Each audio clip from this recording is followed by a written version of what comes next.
Friends ఇప్పుడే అందిన వార్త ఘోర రోడ్డు ప్రమాదం పరిస్థితి తీవ్ర దారుణం అంటూ లేటెస్ట్ అప్డేట్ అయితే రావడం జరిగిందండి. సో ఆ వివరాలు ఏంటనేది కూడా వీడియోలో తెలుస్తుంది. వీడియోని చివరి వరకు చూడండి, అర్థమవుతుంది. మొదటిసారి ఛానల్ వస్తే తప్పకుండా సబ్స్క్రైబ్ చేసుకోండి. చూస్తారు కానీ లైక్ చేయడం మర్చిపోతాను అనమాట. వెంటనే లైక్ చేయండి. వీటిలోకి వెళ్ళిపోదామండి. సంఘటన ఎక్కడ జరిగింది నేను చూసుకున్నట్లయితే జిల్లాలో శుక్రవారం తెల్లవారుజామున ఘోర రోడ్డు ప్రమాదం జరిగింది. హైదరాబాద్ నుంచి మహారాష్ట్రలోని అకాలోకకు చెందిన 22 మంది ప్రయాణికులతో వెళ్తున్న private travel bus Indalwai police station పరిధిలో గన్నవరం సమీపంలో 44వ జాతీయ రహదారిపై అదుపు తప్పి బోల్తా పడింది.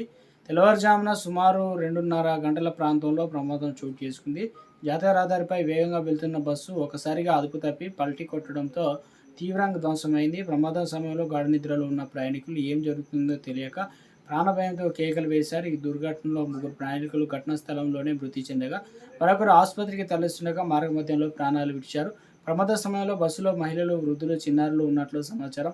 ప్రమాద వార్త తెలుసుకున్న పోలీసులు హుటాహుటిన సంఘటన స్థలానికి చేరుకొని సహాయక చర్యలు చేపట్టారు.